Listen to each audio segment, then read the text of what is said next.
En mars dernier, Quentin battait son record sur 10 km de plus d'1 minute 30. Il a réalisé 29 minutes 16 à Villeurbanne. Aujourd'hui, dans cette vidéo, on va vous dévoiler les stratégies d'entraînement qu'on a mis en place pendant ces 4 mois de préparation. L'objectif n'est pas de se faire mousser autour de cette performance, mais bien de vous montrer quel levier on a pu activer, comment est-ce qu'on a eu une approche holistique de sa préparation, où chaque choix est pris en fonction de l'individu. Vous allez découvrir un cas atypique de l'entraînement qui montre qu'on doit chacun d'entre nous suivre notre propre voie d'entraînement sans se fier aux normes de volume et d'intensité d'entraînement. Tout d'abord, vous allez découvrir un échange avec Quentin qui décrit ses premiers pas à Montréal et les expériences qu'il a pu avant d'arriver dans le groupe.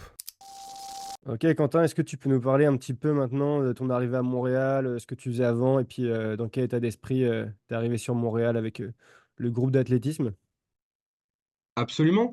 Je suis arrivé à Montréal en novembre 2022, juste après avoir terminé les études. Donc j'ai fait une école de commerce dans le sport business à l'ESC Clermont. Et j'avais qu'une envie, c'était de partir à l'étranger, rester dans le milieu du sport outdoor. Et donc j'ai eu l'opportunité de trouver un travail sur place à Montréal.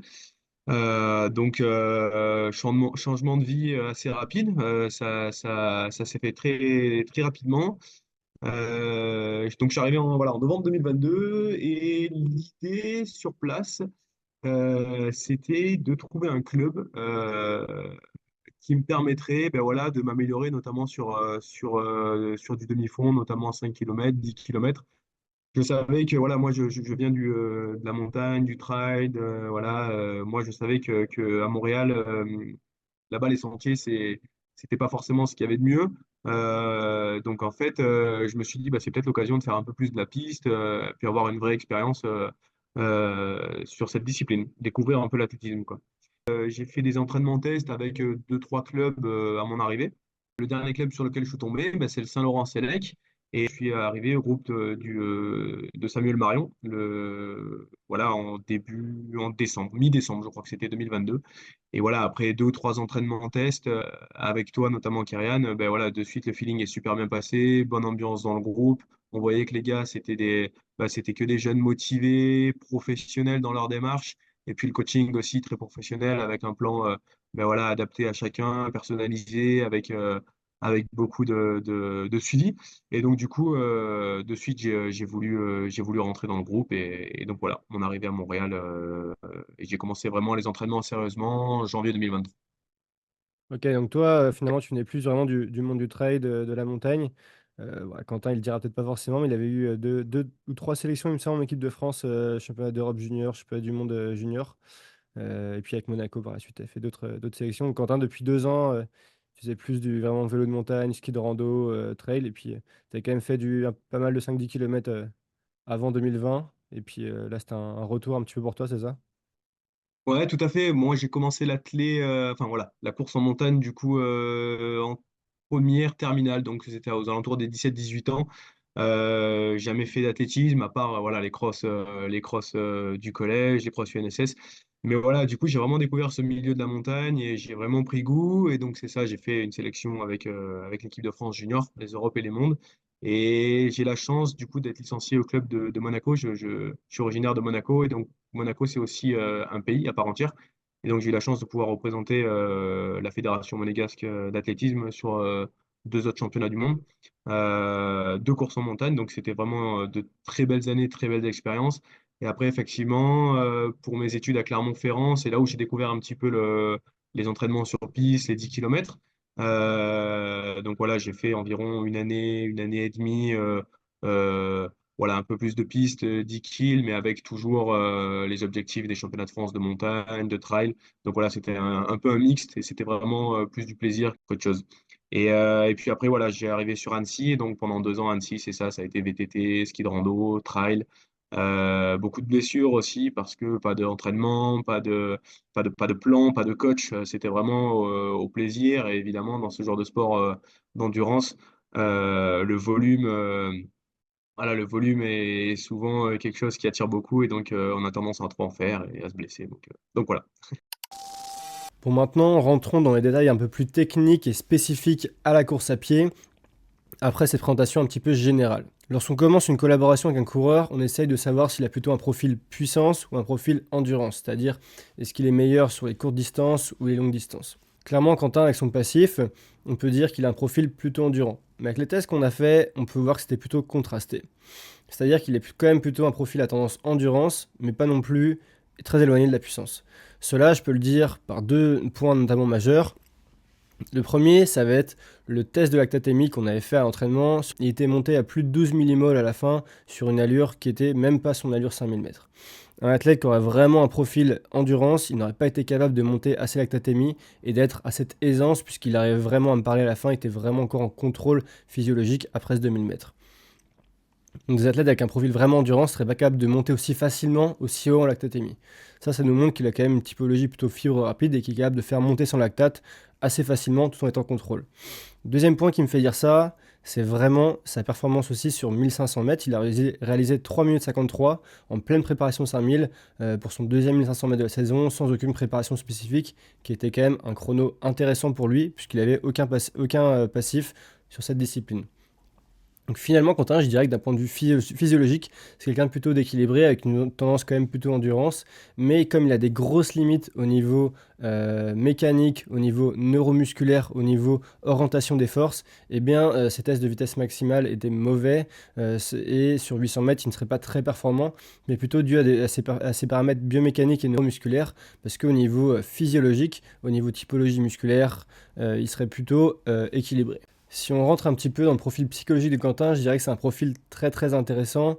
Encore une fois, c'est pas pour faire mousser Quentin et pour le rendre meilleur qu'il est, mais c'est juste pour que vous aussi vous ayez à vous questionner en tant qu'entraîneur ou en tant qu'athlète sur votre profil psychologique pour connaître ses forces et ses faiblesses. Donc on parle souvent de motivation extrinsèque et intrinsèque, et ce qui est intéressant, c'est que Quentin, il avait une bonne combinaison des deux. En motivation extrinsèque, il aimait quand même beaucoup la confrontation, il aimait gagner face aux autres, donc il aimait également améliorer ses records et ses performances. C'est quelque chose qui le motivait à aller s'entraîner.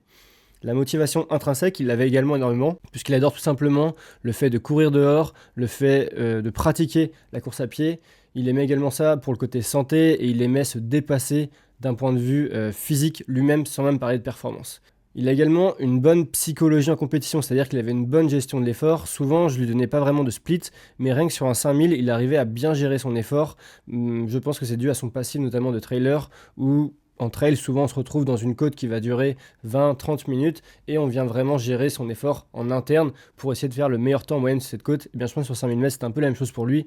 Il arrivait pas vraiment à bien spacer si on lui donnait un chrono précis, mais il arrivait très bien à gérer son effort pour donner le maximum sur une distance déterminée.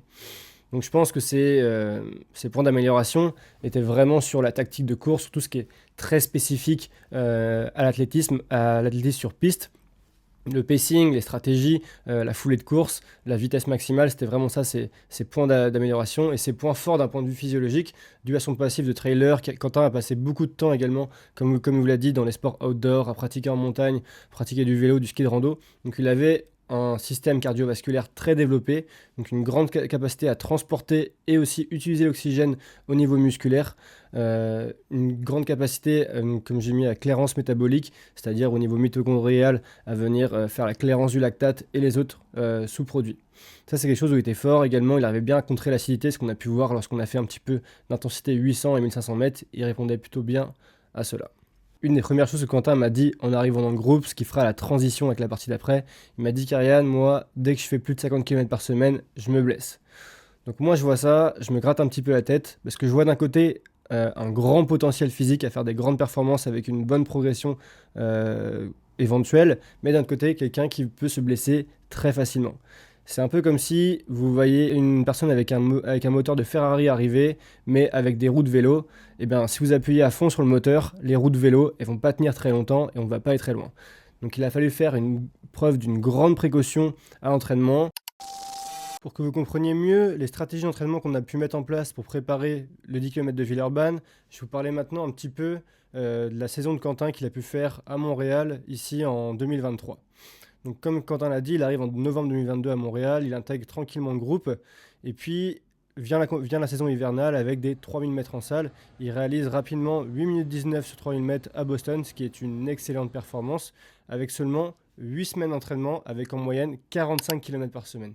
Sa plus grosse semaine avant ce 3000 mètres à Boston, c'était 57 km dans une semaine. Il y a eu notamment une autre préparation avec un autre 3000 mètres en préparation. Ce qui faisait qu'il arrivait selon moi à avoir un bon niveau de performance déjà, c'est qu'il rajoutait 2 heures à 2h30 de ski de fond en plus de son entraînement en course à pied. Donc on avait un volume très léger en course à pied, ce qui est à peu près 5 heures par semaine. Mais avec ces 2 heures, 2h30, ça faisait une augmentation de 40 à 50% d'augmentation de son volume d'entraînement, ce qui était intéressant pour lui. L'été, il a donc dû arrêter le ski de fond dû aux raisons météorologiques et on a essayé d'augmenter un petit peu son volume d'entraînement. On tournait plus à 62 km par semaine et avec une plus grosse semaine à 75 km par semaine. Il a également réalisé des bonnes performances sur 5000 mètres avec 14 minutes 27 secondes et sur 1500 mètres avec 3 minutes 53. Les performances n'ont pas eu une énorme progression par rapport à l'hiver et je pense que le fait d'avoir le ski de fond en moins, eh bien ça faisait un volume, tout simplement une charge d'entraînement en moins, ce qui lui a peut-être permis de moins progresser l'été puisque notre augmentation du volume en course à pied n'était pas suffisant d'un point de vue physiologique, mais je pense que d'un point de vue neuromusculaire et biomécanique, notamment avec les risques de blessures que cela engendre d'une augmentation du volume, on ne pouvait pas faire beaucoup mieux. Allez, maintenant, on rentre dans le vif du sujet et on part vraiment sur la préparation de Villeurbanne. Donc pour vous donner un petit peu de contexte, là, Quentin, après sa belle saison estivale, il s'est malheureusement blessé au genou, notamment en jouant au basket et en faisant d'autres activités. Il n'a pu reprendre vraiment que l'entraînement que fin novembre. Donc là, on se retrouve fin novembre, 18 semaines avant Villeurbanne. C'est la première semaine où il peut enfin remettre un petit peu d'intensité dans son entraînement. Et on va donc pouvoir démarrer vraiment une vraie préparation axée sur la préparation de 10 km. Donc ce qu'on va faire, c'est qu'on va diviser en plusieurs périodes la préparation avec une seule course de préparation, ça va être le 10 km de Monaco qui va être 5 semaines avant ce fameux 17 mars.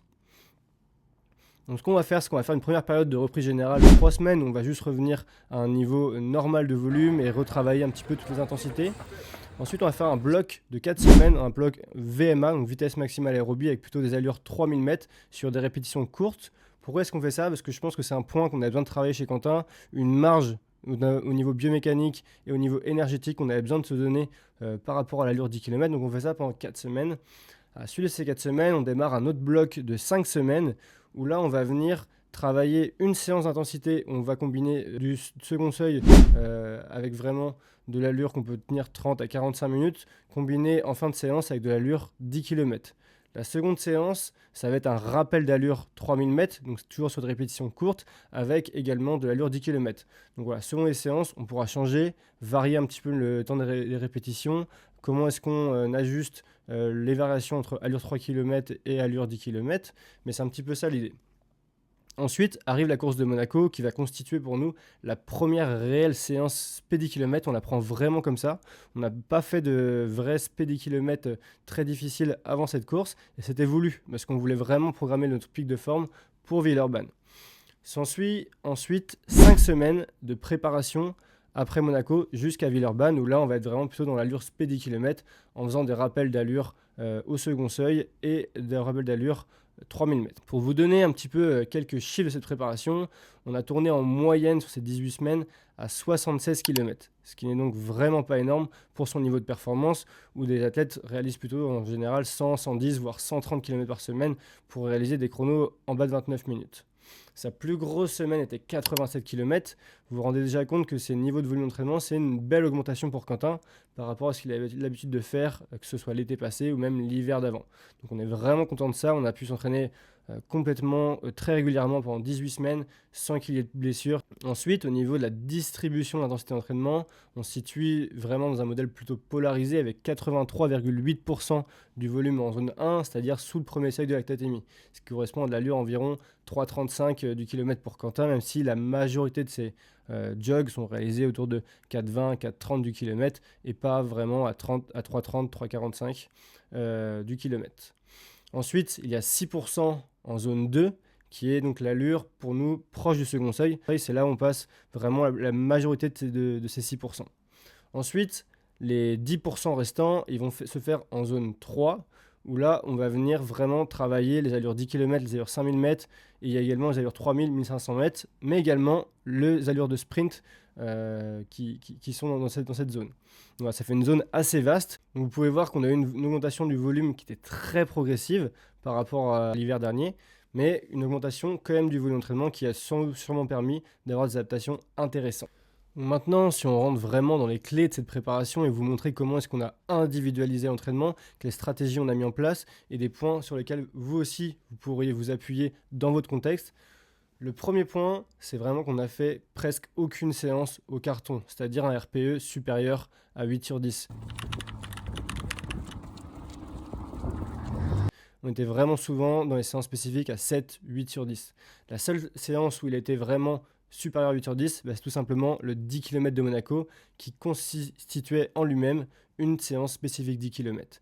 Ça, c'est vraiment quelque chose qu'on a voulu mettre en place avec Quentin parce que l'an passé, notamment en préparation 5000, on s'est rendu compte que le fait d'enchaîner trop souvent des séances spécifiques à une cote d'effort supérieure à 8 sur 10 faisait qu'il accumulait de la fatigue. On a notamment pu le voir avec des tests de variabilité de la fréquence cardiaque qu'on faisait régulièrement, que Quentin ne répondait pas bien à ça. Même juste une séance spécifique par semaine à une cote d'effort supérieure à 8 sur 10, cela faisait que petit à petit, il accumulait un petit peu trop de fatigue et qu'on n'arrivait pas bien à s'adapter et progresser dans le temps. Une des explications, c'était probablement un manque de glucides, mais ce n'était pas la seule des raisons. Donc là, on a décidé de placer une seule séance spécifique en plus du premier 10 km de préparation, ce qui fait que pour nous, on a vraiment quand même beaucoup travaillé l'allure spécifique, mais sans se rendre à des efforts trop intenses.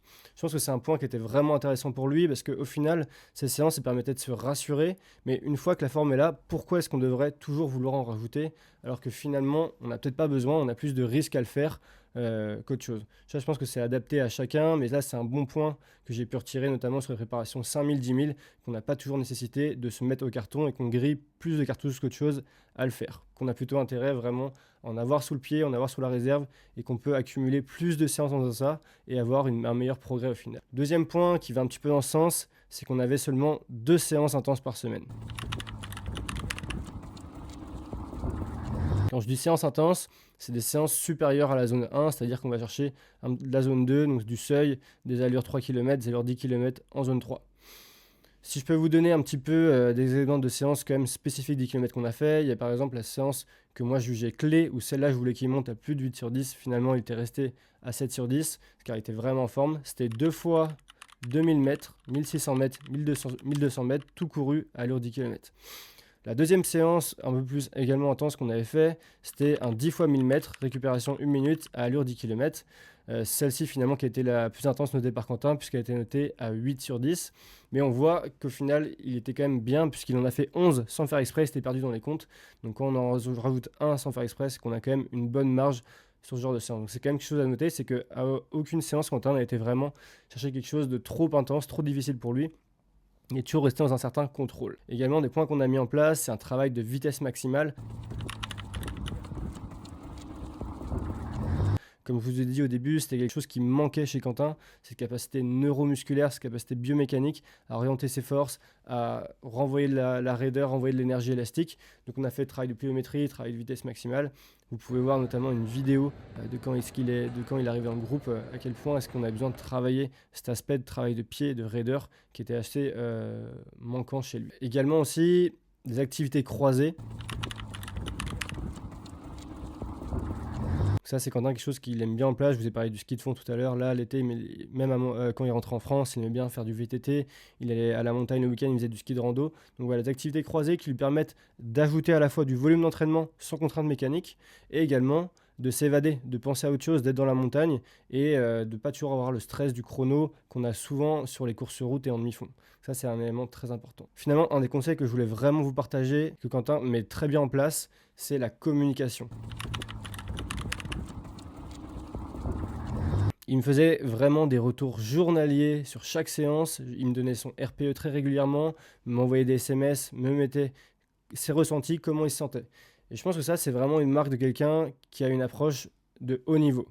Quand on pense haut niveau, on pense souvent au lactate, au stage en altitude, aux petits détails qui vont optimiser la performance. Mais je pense que le haut niveau, c'est avant tout bien maîtriser les bases. Et ça, c'est vraiment une base très importante, c'est-à-dire de communiquer, de bien se connaître et d'être régulier dans ça. C'est-à-dire que lui, à chaque séance, sans hésitation, j'ai son RPE après la séance, j'ai ses retours après la séance, il exécute bien les séances, il est discipliné là-dedans, comme je vous l'ai dit au début. Donc voilà, ça, je pense que c'est vraiment quelque chose que je peux recommander à chacun, d'essayer de vraiment, de si on a un entraîneur, de vraiment beaucoup communiquer avec lui. Au final, plus il va communiquer avec moi, bah moi, plus je vais le connaître et plus je pourrai adapter l'entraînement en fonction de ses particularités, en fonction de comment est-ce qu'il répond à l'entraînement, en fonction du niveau de forme qu'il a. Un deuxième point, celui-là beaucoup moins important, mais qu'on a mis en place dans la préparation et que je découvrais aussi, c'est l'apport des chaussures carbone à l'entraînement. Les deux séances précédentes que je vous ai partagées, elles sont très intenses, très difficiles. Il y a plus de 9000 mètres de volume allure spécifique sur piste. Eh bien, on avait décidé sur cette séance, à l'origine, pour essayer les chaussures carbone en vue de la compétition, de les mettre. Et finalement, il y a eu un deuxième intérêt à ça, c'est que le lendemain, Quentin, il se sentait vraiment très bien au niveau musculaire, il n'avait aucune courbature. C'est un des avantages du sur carbone, un des avantages qui est mis en avant du sur carbone, et on a pu le vérifier nous sur le terrain, c'est que vraiment il se sentait très à l'aise, même le lendemain des 10 km, il avait très rarement des courbatures, il pouvait très rapidement enchaîner sur un jog le lendemain, continuer son volume d'entraînement, et ça c'était très intéressant de mon point de vue. Le troisième point que je voulais vous partager, c'est le contrôle de l'adaptation. C'est-à-dire on faisait toujours la même séance une fois par semaine. C'est une séance que j'appelle zone 2, c'est-à-dire en haut de notre zone 1 dans un modèle à 3 zones, proche du premier seuil. C'est-à-dire que Quentin réalisait 30 minutes une fois par semaine dans une sortie longue à cette allure et on monitorait la fréquence cardiaque. Il faisait à peu près toujours sur les mêmes parcours. Et à chaque fois, quand je vous parlais de communication tout à l'heure, c'est là-dessus qui était très bon aussi. Il me donnait tout le temps son RPE, sa fréquence cardiaque. Et moi, derrière, je pouvais faire un petit tableau que je vais pouvoir vous partager. C'est-à-dire que je faisais un ratio entre la fréquence cardiaque et l'allure. Et on peut voir ici qu'au fil des semaines, eh bien, Quentin diminue progressivement ce ratio, ce qui est intéressant puisque ça veut dire qu'il a une fréquence cardiaque plus basse pour une même allure ou une allure plus élevée pour une même fréquence cardiaque. On sait que ces variations sont intéressantes pour voir un petit peu le niveau de forme, mais également pour voir les progressions un petit peu plus générales au niveau cardio-respiratoire, au niveau du coup cardiaque. Vous voyez qu'au début, il progresse assez rapidement, c'est normal puisqu'il est en phase de reprise encore, donc ces aspects progressent assez vite. On voit qu'à la fin, ça stabilise les 3 dernières semaines. Ça ne veut pas dire qu'il ne progresse plus, ça veut dire qu'il progresse sur d'autres aspects, mais ce qui est intéressant pour nous, ça montre qu'on est stable au niveau physiologique, c'est-à-dire qu'il récupère bien des séances et qu'il n'est pas en train d'avoir de la fatigue. Ça, c'est pour ça qu'on le faisait aussi en grande partie. Finalement, le dernier point que j'ai un petit peu abordé à la fin, c'est de ne pas brider l'athlète, c'est-à-dire que Quentin aime beaucoup aller à la montagne pour faire du ski et d'autres activités.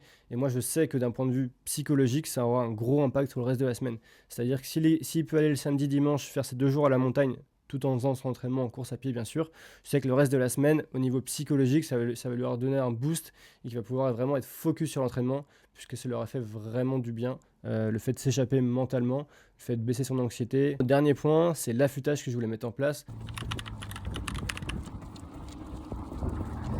Je sais que c'est quelque chose qui est vraiment très individuel à chacun. L'affûtage traditionnel aussi, sur 2 semaines qu'on mettait traditionnellement en place, est assez remis en cause ces derniers temps. Quentin, c'est ce qu'on a essayé de faire. On a fait un affûtage assez léger finalement la semaine d'avant. On a coupé à peine 30% de son volume, même si on a coupé l'intensité les 5 jours d'avant. De rappeler un petit peu la mécanique de course et les fibres rapides avec quelques lignes droites, mais pas de séance d'entraînement. Et finalement, son affûtage, si on peut appeler ça comme ça, les 5 jours d'avant Villeurbanne était encore plus léger qu'avant Monaco, qui était juste une course de préparation. Et ça s'est avéré une stratégie très payante puisqu'il réalise une course exceptionnelle pour lui. Donc voilà un petit peu sur ces petits conseils. J'espère qu'ils vous aideront beaucoup. Donc maintenant, Quentin, parlons un petit peu de l'approche de la course de Villeurbanne. Que Villeurbanne, si on se remémore, c'était mi-mars, il y a quelques semaines. Donc voilà, c'était un petit peu l'objectif de la fin de l'hiver, début de printemps, de courir ce 10 km qu'on savait très roulant avec de la densité en dessous de 30 minutes. Parle-nous un petit peu de ton approche les jours d'avant cette course. Alors les jours d'avant, j'étais quand même assez en confiance. J'étais quand même assez en confiance. Ouais, on avait fait des bonnes séances. Alors c'est vrai que voilà, l'objectif fixé, c'était le 30 minutes, le fameux 20 km/h qui fait rêver, je pense, beaucoup de coureurs. Et c'était vraiment voilà, quelque chose qui me tenait à cœur. Quand je suis arrivé à Montréal, j'avais qu'une seule chose en tête, c'était faire de la piste, faire de la route pour faire en dessous des 30 minutes sur 10. Et donc voilà, là, c'était vraiment le moment idéal, le moment venu, le moment choisi. Donc j'étais vraiment dans un bon mood, un bon feeling. Les conditions météo, on a checké ça chaque jour, avaient l'air parfaites. Il faisait assez frais, il faisait vent. On courait à 8h30, donc c'était nickel. Donc j'étais vraiment prêt pour affronter la course, pour faire du mieux. Et puis voilà, ça s'est super bien passé. On y reviendra après aussi. Ok, et toi, à quoi est-ce que tu penses les jours d'avant? Est-ce que tu es vraiment fixé sur le chrono ou au contraire, tu repenses juste à comment tu vas courir la course ou plutôt tu sais de justement pas trop penser à la course? Est-ce que ça c'est naturellement ou c'est des stratégies? Évidemment, bon, moi je suis toujours, bon, j'ai jamais été quelqu'un de trop, comment dire, de trop stressé au niveau des compétitions. Évidemment, il y a le petit stress d'avant-course, c'est normal. On a préparé ça pendant longtemps, donc voilà, c'est du bon stress, hein, mais voilà, j'appréhende pas du tout la compétition. Je sais que ça va très bien se passer. Et donc non, le chrono. Alors c'est vrai que là, c'était vraiment quelque chose qui me tenait à cœur. Voilà, le 30 minutes, c'est vrai que j'y pensais peut-être un petit peu plus que sur les autres courses sur piste, notamment que j'ai pu faire. Vous savez, que, voilà, des 10 kilomètres, on n'en fait pas comme les 1500 ou les 3000 tous les 10 jours. Donc voilà, il fallait saisir l'opportunité.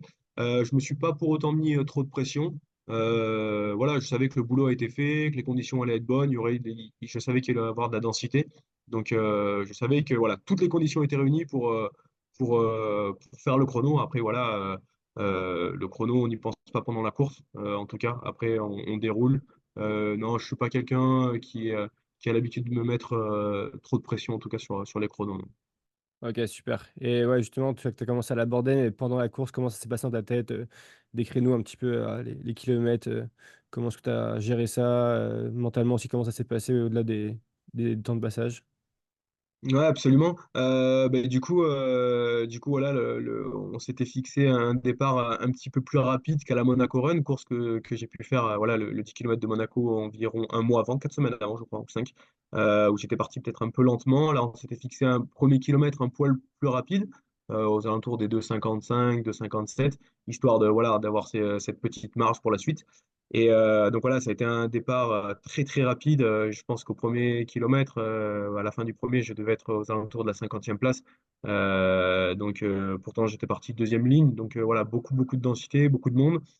Premier kilomètre, je crois que ça a tourné en 2,56 ou 57. Et en fait, finalement, voilà, les jambes étaient fraîches, le mental était là aussi. Donc j'avais qu'une envie, c'était de dérouler et en fait de rattraper tous ces coureurs qui avaient devant moi.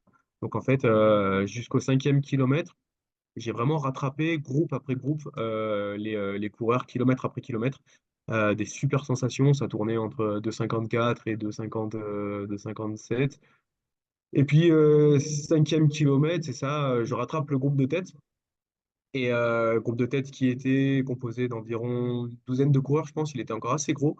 Et on passe, voilà, moi je passe à la fin, au bout du groupe et je dois passer aux alentours des 14,40, 14,38. Et donc là, explosion pas de joie, mais ouais, dans ma tête, c'est vraiment la seule question que je me suis posée pendant la course. C'était vraiment je me suis pas posé la question, est-ce que je vais tenir? Je me suis posé la question, comment c'est possible d'être. Ouais, j'espère que ça paraît pas prétentieux, mais comment c'est possible d'être aussi bien à ce moment-là? Moi qui rêvais de faire, voilà, de passer en 15 et tenir encore l'allure, je sais pas si ça allait être difficile ou pas. Là, je passe en 14,40 et j'avais des super bonnes sensations. Et d'ailleurs, du coup, voilà, après, juste après le 5e kilomètre, je décide pas de passer devant, mais de remonter un petit peu le groupe. Et donc, du coup, jusqu'au 9e kilomètre, je jauge entre la 3e et la 5e place. Et ça a fini que voilà, à kilomètre 9, j'étais 5e. Il y avait les deux premiers qui étaient un peu plus loin et le troisième et le quatrième pas très loin devant moi à 10 et 15 mètres. Et je crois qu'à 600 ou 700 mètres de l'arrivée, je décide voilà, de mettre un gros coup de pétard. Et au pire des cas, ça me fera gagner voilà, peut-être 4-5 secondes sur le chrono. Toujours bon à prendre. Et au meilleur des cas, gagner une ou deux places et puis viser un podium, chose à laquelle je ne m'attendais absolument pas. Et puis c'est ce qui s'est passé, quoi. Voilà, je déroule, je fais le dernier kill en 2,46 et je dépasse les deux coureurs et j'arrive finalement à 5 secondes, je crois, ou 6 secondes d'Anthony Frontera qui gagnera la course. Donc Ok, ouais, super. c'était vraiment exposant, genre. Donc vraiment toute la course, j'ai l'impression des émotions positives dans la tête que tu as eu toute la course, une remontée progressive, et ça qui te donne un peu le boost de s'amuser avec les gars, avec bien sûr un œil sur le chrono aussi, mais j'ai l'impression que c'était vraiment tout du long, tu te disais, allez, je profite, j'y vais, et puis c'était que du positif. T'as pas douté une seule seconde pendant la course, ou c'était comment? Ouais, ouais, absolument. Déjà, ce qui est sûr, c'est que il faut être honnête. Évidemment, la montre, on la check. Voilà, c'était quand même une course à chrono pour moi, me concernant. Donc, évidemment que je checkais la montre. pas toutes les 4 secondes, mais voilà, à chaque kilomètre, je regardais et j'étais vraiment mais rassuré de voir que les allures étaient tenues, quoi. Et donc en fait, non, ça s'est super bien passé. C'était vraiment une course aux sensations aussi, quoi. J'ai pas ajusté le chrono, voilà, au troisième kilomètre, au quatrième, enfin, chacun des kilomètres parcourus, je voyais l'allure environ entre 2,55, 2,57. Et je me suis pas dit une seule fois, OK, on va se calmer, on va redescendre à 3, voire 3,2, 3,3, puisque j'avais fait un peu de marge. Au contraire, c'était vraiment à partir de ce moment-là, j'avais les jambes, j'avais l'envie, la hargne de remonter les gars. Je savais que j'étais dans une bonne forme, donc c'était vraiment l'occasion ben voilà, d'essayer de jouer. Et puis ça a payé, quoi. Le chrono derrière a payé, et ça, c'est vraiment incroyable. C'est vraiment une satisfaction. Euh, Pas uniquement personnel, mais partagé bah, avec toi, Kyrian. Ça fait voilà un an et demi maintenant qu'on travaille ensemble, et puis partagé aussi avec les gars avec qui j'ai pu m'entraîner au sein du groupe sur la piste à Montréal. Donc voilà, c'est vraiment ouais, une satisfaction, vraiment une belle satisfaction.